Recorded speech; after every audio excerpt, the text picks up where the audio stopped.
Finalmente viemos contar como tá sendo essa gravidez, a nossa experiência e tudo que tá acontecendo aqui até agora. Vocês enchem as nossas caixinhas de pergunta do Instagram, principalmente mães, né?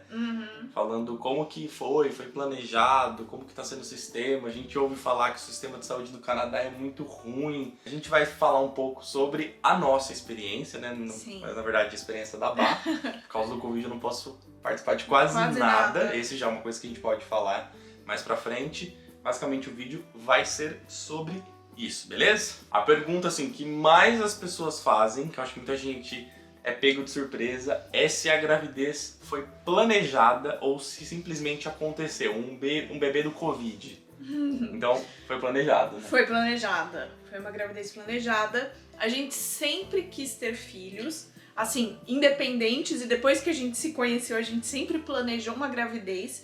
E a gente acabou adiando isso por conta do nosso plano Canadá. E aí, quando a gente já estava estável aqui, a gente falou, é agora. Porque eu acredito que muitas pessoas, né, que é basicamente a mesma faixa etária de idade da nossa, que tá nessa fase de eu quero ir pro Canadá, mas eu tô numa profissão estável, não sei se vale a pena arriscar, eu quero ter filho. A gente passou exatamente pela mesma coisa. A gente queria ter filho já no Brasil, como a Bá falou, a gente teve que adiar por causa da mudança no Canadá. Qual seria a primeira dica, assim, você tá vindo pro Canadá e você quer ter filho? Cuidado com essa coisa, tipo, eu já vou chegar e ter filho pro meu filho ter cidadania, porque aí eu consigo ganhar passaporte, ganhar residência. Não é bem assim, tá, gente? Então o filho, você tem ele é canadense. E você continua não tendo a sua residência, exatamente. Porque assim, ó, a única coisa que muda é que até uma certa idade, se eu não me engano, não sei se é 18 ou 19 anos, ele é canadense, mas ele não pode morar aqui sozinho, desacompanhado. Se ele quiser voltar no futuro, aí ele é canadense, ele pode ficar aqui sozinho. Sim. Mas até então ele precisa da companhia, né, de um dos pais ou de responsável. E se você não tiver seu status, não adianta nada seu filho ser canadense, tá? E se você tá pensando em chegar aqui e já ter filho, a nossa dica é, se planeje. Porque por mais que as coisas pareçam baratas, elas não são tão baratas assim.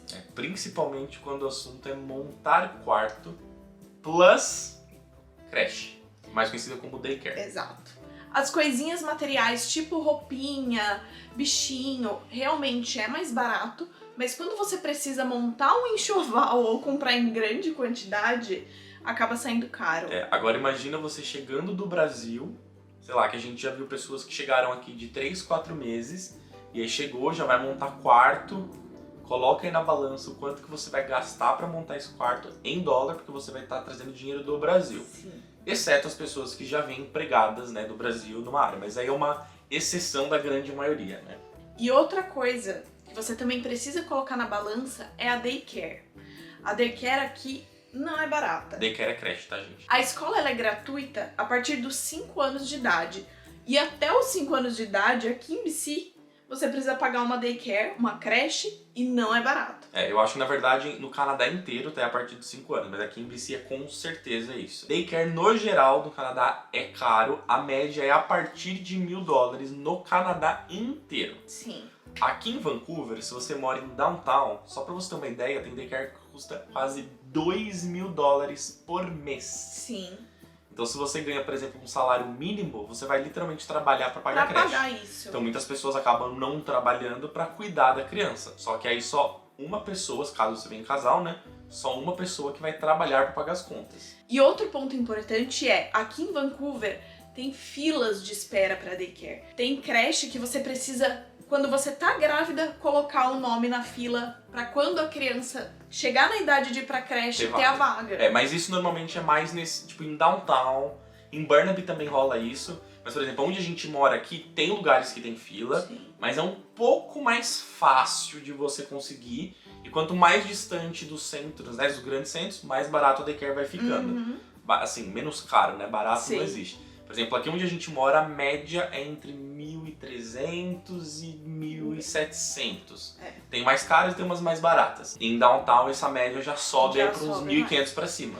E esses valores incluem de segunda a sexta, de umas 7, 8 horas da manhã a umas 4, 5 da tarde, com as refeições. Mas assim, você tem a opção, tá? As opções dentro dessas daycares. Você pode colocar meio período, você pode colocar 3 vezes por semana. E aí os valores vão alterando, obviamente, né? Que é proporcional. Levem muito em consideração quando você for pensar em ter filho aqui, principalmente se for no começo. Porque é um custo alto, tá? Embora todo parto, toda consulta médica, isso é 100% gratuito. Sim, isso aí você não paga nada. Raio-X não, é ultrassom. Os ultrassons. Isso daí é tudo de graça. Mas pra você montar o quarto, essas coisas, você vai gastar. A não ser que você seja uma pessoa desapegada e vai comprar umas coisas mais básicas, né, pra você ter o seu filho. Ou vai pegar muito de doação, que é comum. Sim, é bem comum. Ok, mas se você é meio chato, tipo a gente acabou comprando muita coisa, porque é uma delícia comprar coisa de criança, né? Tipo, aqui do quarto em si, acho que a gente não ganhou nada. Não, do quarto não. Agora, por exemplo, carrinho, bebê conforto, aquele berecinho menor do lado da cama dos pais. Aquele formando, sabe? Aquela cadeirinha que balança. Nossa, um monte de coisa a gente ganhou. Ganhou. E o mais curioso, tudo isso foi de canadenses. Foram de canadenses. Então você ganha muita coisa, mesmo não necessariamente tendo uma rede de amigos aqui.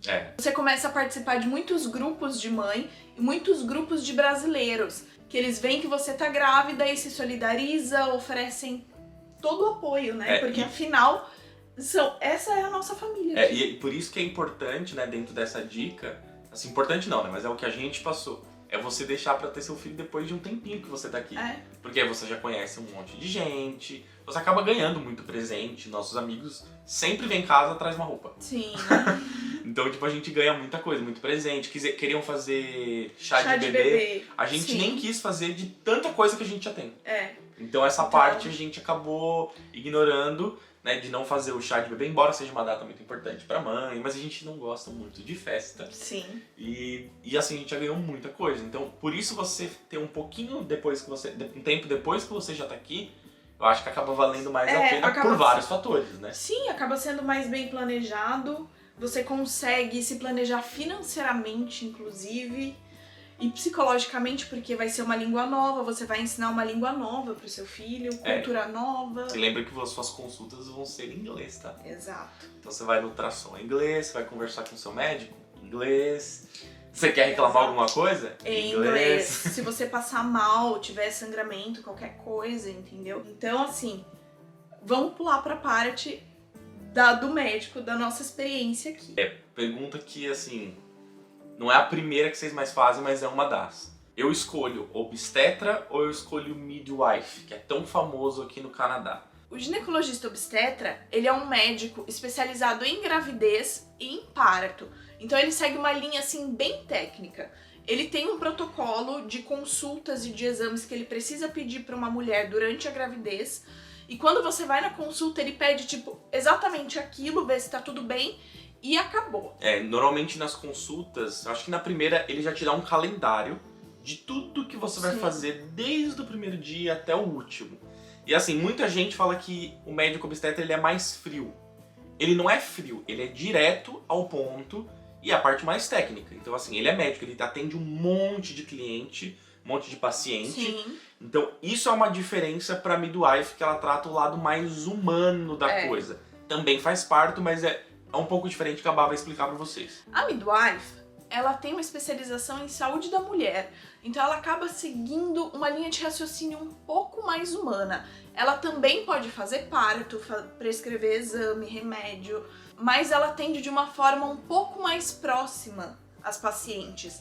Então por isso muita gente acaba preferindo o midwife. A grande diferença que a gente viu entre a midwife, né, e o obstetra é exatamente o que a Bá falou, por ser mais próximo à midwife. Por exemplo, muitos pacientes têm o número dela, ela fica disponível 24 horas. Às vezes você tem uma dúvida, você manda uma mensagem pra ela, ela tá de prontidão. Diferente do obstetra, que assim, ele não tá disponível 24 horas e dificilmente você vai conseguir falar com ele por telefone em algum momento da sua vida. Se você passar mal, você liga pra secretária ou vai pra emergência do hospital.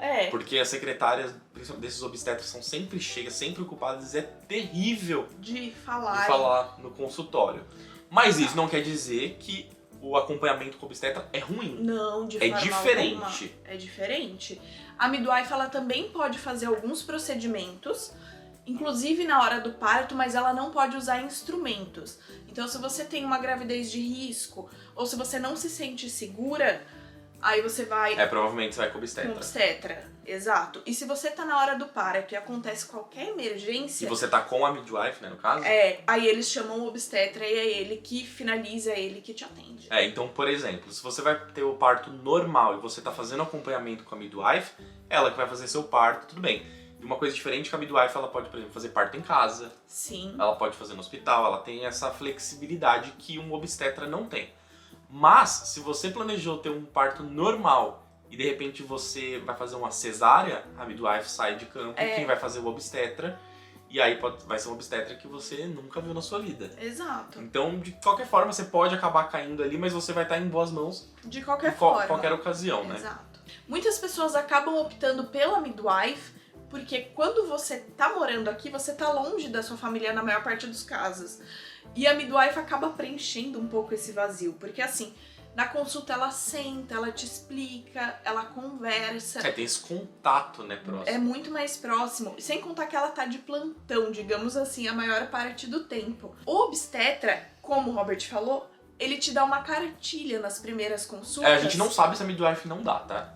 Mas assim, todas as outras consultas são baseadas nisso.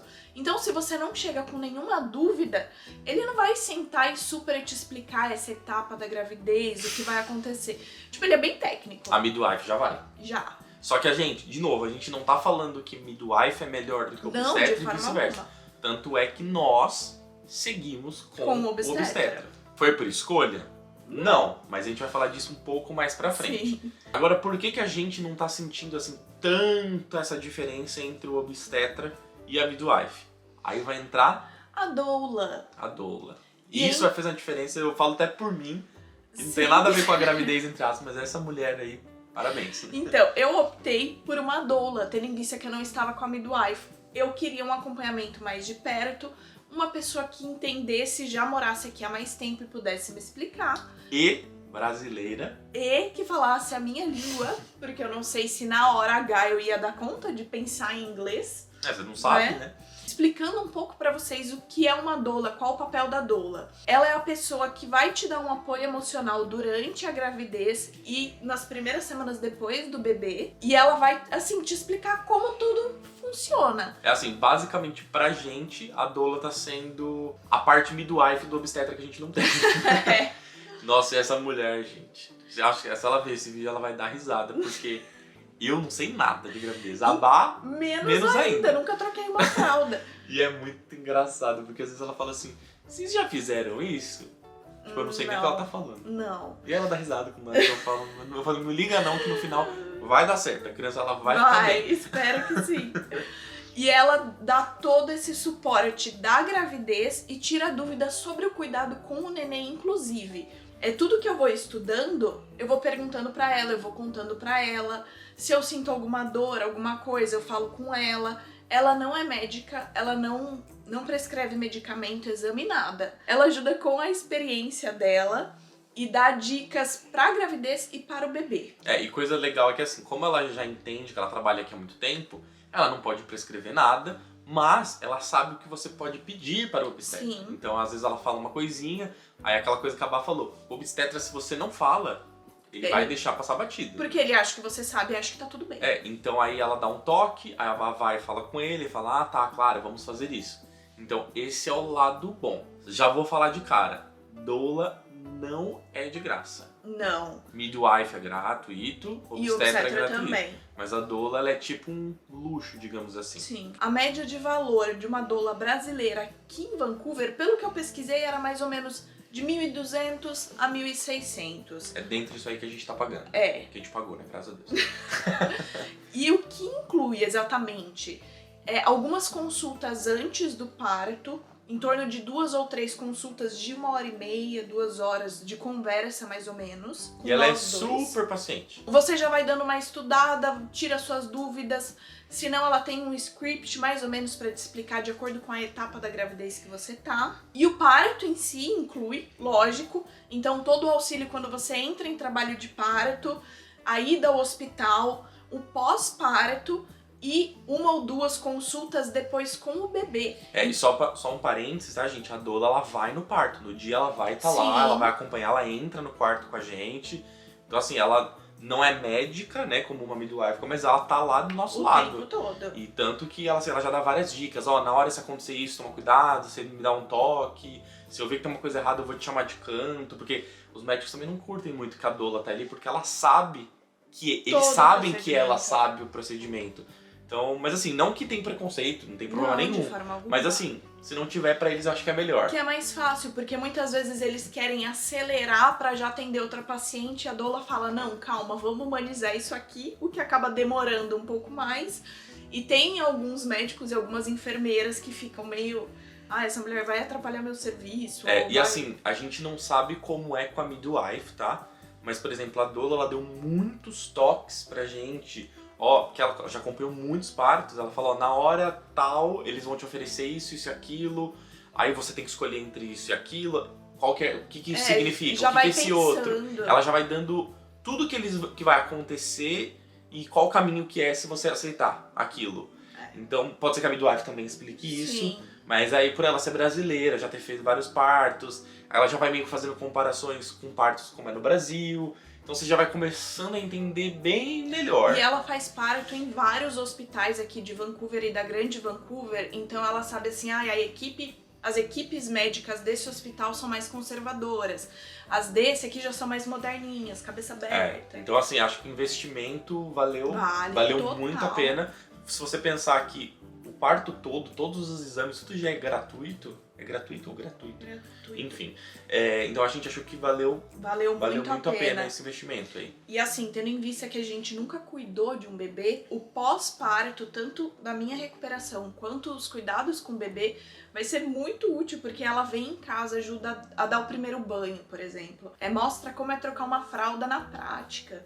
Porque por mais que você faça cursos e assista vídeo no YouTube, a hora que você tem que limpar a bunda da criança mesmo, é diferente. No final você vai aprender de qualquer jeito, mas... Então ajuda ali, eu acho que é um luxo, mas acaba sendo, a gente gostou bastante. E tendo em vista assim, que eu tô longe da minha família, eu não tenho certeza se eles vão conseguir vir, nossa, pra mim, eu me sinto muito mais segura. Sim. Tá, então a gente explicou pra vocês a diferença entre o obstetra e a midwife por cima, claro que tem outras diferenças. Explicamos também como a doula tá ajudando e tá valendo muito a pena, mas agora, a gente não falou isso em nenhum lugar, a novela que tá sendo esse tal de obstetra. Só pra vocês terem uma noção, a Bá já trocou 3 vezes, já teve o hospital que ela escolheu e o hospital fechou, e aí não ia fechar mas um rolo só. A Bá vai explicar melhor pra vocês entenderem isso. Vou começar do começo, pra vocês entenderem. Então, até a 12ª semana de gravidez, quem me acompanhou foi o nosso médico de família. Alguns médicos de família fazem um acompanhamento durante todo o pré-natal. No nosso caso, fazia só até a 12ª semana. No caso aí ele faria o papel do obstetra, no caso. Sim. Tá? Ele me indicou para um ginecologista obstetra.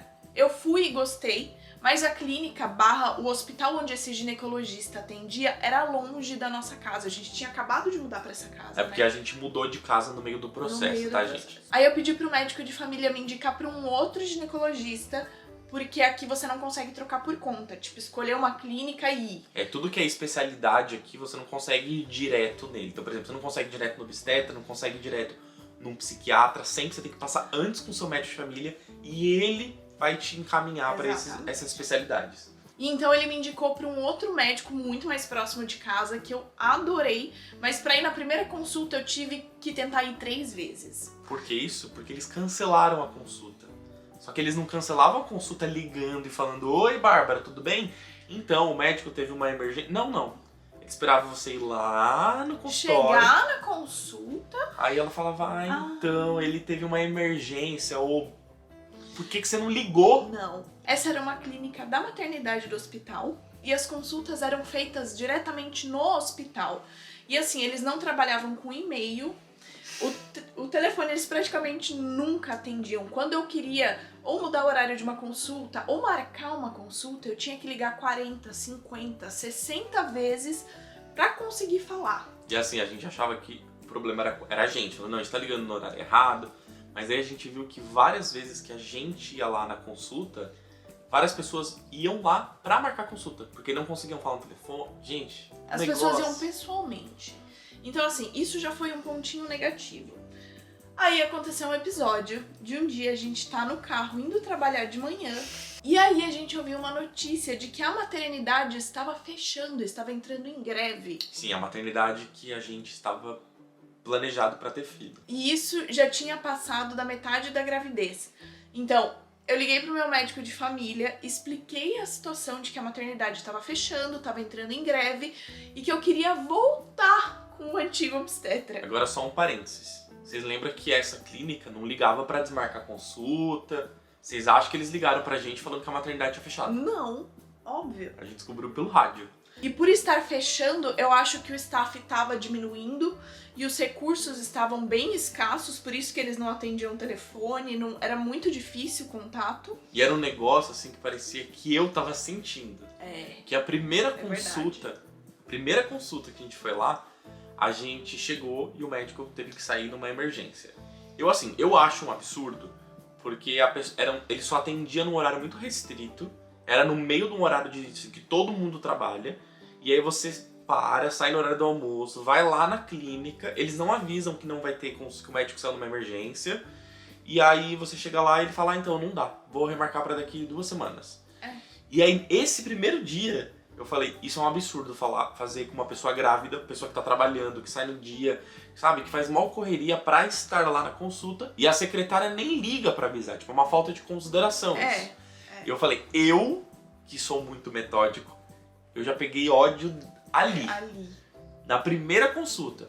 E aí já aconteceu a segunda vez, a terceira vez, e até que fechou. Até que fechou. Então, assim, era um problema que já tava vindo lá de antes. Sim. Então, meu médico de família me encaminhou de volta pro primeiro ginecologista que eu fui, mas a clínica onde ele atendia não tinha mais vaga. Ou seja, estávamos sem médico com 32 semanas. Exatamente. Então eu liguei lá, expliquei pra secretária a minha situação, que eu já tava de 32 semanas, a maternidade tinha fechado, e ela se desesperou e falou, não, pode vir que a gente te atende. E aí, desde então, mesmo sendo mais longe, eu estou com o primeiro médico de novo. Então resumindo, a gente vai ter a nossa filha em Burnaby, no hospital de Burnaby. Antes a gente ia ter no hospital aqui de White Rock, que é uma cidadezinha aqui perto de casa. Mas aí no final a gente acabou trocando. Mas o lado bom é que os dois obstetras, a Bá gostou muito dos dois. Mesmo que o outro não atendia, quando ele atendia ele era bom, né? Exato. E só pra fechar esse assunto, por que eu acabei escolhendo obstetra e não a midwife? Porque quando eu fui atrás das midwives que atendiam no hospital que eu queria, já não dava mais tempo, já não tinha mais vaga. Isso foi em torno da 12ª, 15ª semana de gestação, mais ou menos. Então assim, saiba que a parte de midwife normalmente é bem concorrido. Tem um número ok, mas não tem muitas, assim, pra tanto de gente que quer. Então a nossa dica é, assim que você descobre que tá grávida, vai atrás de uma midwife, caso você opte por uma midwife. Conversa com amigos, que normalmente vai ser indicação de amigos. Sim. Troca ideia com as pessoas, vê experiência. Tem gente que teve experiência boa, tem gente que teve experiência ruim. E vai aonde você gosta mais. Mas vai atrás logo, porque é bem concorrido. E por isso que nesse caso eu decidi pela doula pra me acompanhar com o obstetra, porque eu queria alguma coisa humanizada de todo jeito. Então, pra mim, a minha experiência com obstetra e doula, 100%. Mas assim, só um comentário que eu queria fazer é que não pensem que o obstetra é ruim. Não, de forma alguma. E hoje, agora que a gente já passou, né, por praticamente todo o processo, a Bá tá na 36ª semana, a gente vê que esse tratamento que o Canadá faz, que é muito diferente do Brasil, porque o Brasil ele trata uma gravidez meio como uma doença, assim. Nossa, tem que fazer exame toda semana, tem que fazer ultrassom toda hora, que isso, aquilo. Não sei se isso é bom ou ruim, tá? Eu só tô falando como é a realidade. Diferente. Aqui, como o sistema é público, você não paga um convênio médico, você não tá injetando dinheiro, né, na máfia, né, que a gente sabe que existe isso. Aqui as coisas elas são um pouco mais assim, vamos fazer o que é necessário. E aqui eles seguem exatamente o protocolo, é da ONU não, da OMS? Acho que é a OMS, negócio de saúde aí. Então, da ONU, nada a ver. Então, eles seguem exatamente o protocolo que eles falam lá. Então, assim, é o suficiente. E agora que a gente passou por todo esse processo, a gente vê que realmente não precisava de fazer um monte de exame. Um monte de ultrassom. Sim, a Bá no meio do processo chorou, ficou desesperada, falou, meu Deus, ninguém tá me acompanhando. Mas aí foi passando, chegando atrás de uma ciência, ela fala, realmente. Deu certo. Só que assim, a gravidez da Bá tá sendo, tipo... atípica. Não, atípica não, ela tá sendo normal. Não tá tendo enjoo. Ela não teve né, craving, vontade de comer muita coisa diferente, ela só comia muito. Comia muito, sentia muita fome, não sentia enjoo, não sentia aquele cansaço absurdo de improdutividade. Só dorme, ela já dormia muito, então meio que ficou na mesma. Então foi uma gravidez assim muito tranquila, muito tranquila. E aí vocês vão perguntar que eu sei. Ah, mas então se eu tiver uma gravidez muito complicada, porque a Bá teve sorte, mas e aí? Aí a coisa muda. Sim, aí o tratamento é outro. E o suporte que eles têm aqui é muito grande. É muito interesse do Canadá que você tenha um filho saudável e que você passe por isso da melhor forma possível. Então não pensem que, mas o obstetra do jeito que eles estão falando é ruim, ele não vai ter acompanhamento, e se eu tiver muita complicação, o tratamento vai ser outro. Ele vai te acompanhar muito mais de perto. E se for um caso muito sério, saiba que mesmo com a midwife, provavelmente você vai ser transferida para um obstetra, dependendo do caso, né? Com certeza. Então, as duas opções são relativamente tranquilas, as duas opções são seguras.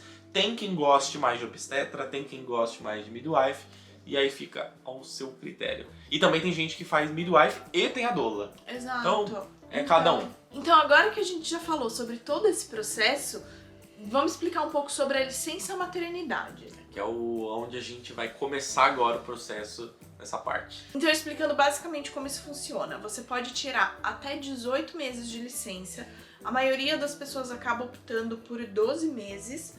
E aí tem umas regras que ele sabe melhor que eu. Para vocês entenderem certinho as regras, a gente vai deixar o link aqui embaixo, como a Bá falou. E aí vocês vão lá dar uma lida para, assim, saber mais sobre todo esse processo. Mas basicamente é isso que a Bá falou. Você pode tirar até 18 meses, mas a maioria das pessoas acaba tirando 1 ano. Qual que é a diferença entre um e outro? Quando você tira 12 meses, eles vão calcular, né, o pagamento 55% em cima do seu salário, né, que você ganhava. Então, por exemplo, se você ganhava $1.000, eles vão tirar 55%, $1.000 por semana, tá? Eles vão tirar 55% disso e vão te pagar $550 por semana. Aí você vai falar, então se eu ganho, sei lá, $5.000, eu vou ganhar 55% disso? Não, tem um limite. O limite disso é de $638, tá? Por semana. Então, se você ganha muito mais do que isso e a sua porcentagem vai dar mais, você vai ganhar $638, tá bom? A diferença do de 12 meses pro 18 é que, assim, o valor que você vai receber é exatamente o mesmo, tá? Porque ele é baseado em cima do salário que você ganhava. Só que quando você tira 18 meses, ele é mais diluído. Então, em vez de você ganhar 55% do seu salário, você vai passar a ganhar 33% do seu salário, porém você vai receber por 18 meses. Então, esses 33% em 18 meses dá exatamente, se você ganhasse 1 ano, 55%. Se não ficou um pouco confuso, entra aí no link, tem uma calculadora lá que vai ficar mais fácil de vocês entenderem, tá? Além desse benefício, né, que é a licença maternidade da Bá, também tem o outro benefício que chama o Child Benefit Care, que é um benefício que é pago para a criança. Sim. Então esse benefício também ele é calculado proporcional ao seu salário, então não dá para falar de valores aqui. Também tem uma calculadora, eu vou deixar um link aqui embaixo. E aí você entra lá e ele é calculado baseado no salário da casa. Então aí não entra só o salário da Bárbara, é o dela e o meu junto. Então quanto maior o salário dos dois, menor é o benefício. Sim. Além desse benefício federal, a província aqui de British Columbia também paga aí um auxílio, mas que não é quase nada, tá? No nosso caso aqui acho que não chegou a nem $100. Mas é a mesma regra, quanto menos você recebe, maior vai ser o seu benefício, tá? Então, juntando aí esses dois, tá dando mais ou menos aí uns $2.800 por mês de benefício. É um valor ok para você ficar em casa 1 ano aí o governo pagando. Além desses benefícios que eu acabei de falar, também tem o outro que é para te ajudar a pagar a daycare. Então, dependendo do seu salário, vem uma quantia grande, até tipo $900. Mas tem algumas regrinhas. Primeira delas, você tem que ser cidadão ou ter PR. Então, se você tem o Study Permit ou Work Permit, você já não se qualifica. Outra regrinha é que você não pode passar de $110.000 de salário anual do casal ou da casa. Então, se os dois juntos deu mais de $110.000, mesmo sendo PR ou cidadão, você já não se qualifica para isso. E vou te dizer, pelo menos aqui em Vancouver, praticamente ninguém se qualifica. Quase todo casal já ganha mais de $110.000. Então é para quem realmente precisa, embora Todo mundo precisa, né? Porque a Daycare é cara. super cara. Então, como a gente já disse, aqui embaixo vão estar todos os links separados e organizados certinho, cada coisa que a gente falou. Eu aconselho, assim, você ir lá, ler com calma, fazer os cálculos pra você saber onde você tá se metendo. Porque os auxílios são bons, mas não é pra todo mundo. Exato. Bom, gente, então acho que é isso, né? Deu pra entender um pouquinho aí do processo, pelo menos do nosso processo, o que nós passamos. Ninguém tá falando que vai ser assim, o que é melhor. Isso é o que a gente passou, né? E a gente tá aí na 36ª semana, na reta final de tudo isso. E a partir de agora ela já pode nascer nas próximas 3 ou 4 semanas. E se Deus quiser, meus pais vão conseguir vir. A gente tá aplicando pro visto deles de última hora, mas vai dar certo. Acho que vai dar tudo certo, porque a gente tá aplicando pro americano e pro canadense junto. E o americano acabou, acho que sendo o primeiro. E vai rolar. O quartinho dela já tá pronto. Só tá faltando a decoração, assim. Talvez a detalhes. decoração não chegue antes dela. Mas se chegar, a gente tenta mostrar pra vocês como ficou tudo. Deu um trabalho. Nossa, um trabalho e a gente gastou. Vou assumir essa parede aqui de trás, ó. Nossa, enfim, passou. Acho que é isso, né? Não tem muito mais o que falar. Então está aqui. Tá mexendo pra caramba, a barriga da Bá tá enorme. Deixa eu ver se mostra. Bom, vou pegar a câmera na mão aqui que é mais fácil de mostrar. Olha o tamanho que tá a barriga da Bá. Então essa é uma barriga de 36 semanas. O bebê já deve estar com uns 2 ou 3 quilos. Vou saber até o final da semana que eu tenho uma consulta médica. Gente, a Bárbara não tem uma estria, não tem nada. É magrinha, ela só tem barriga, ela não mudou nada. Só cresceu a barriga pra frente ainda, porque pros lados continua com a cintura. Então é isso. Curte esse vídeo, se inscreve no canal, segue a gente lá no Instagram. E quem sabe no próximo vídeo a Emma já não aparece aqui pra falar um oi pra vocês.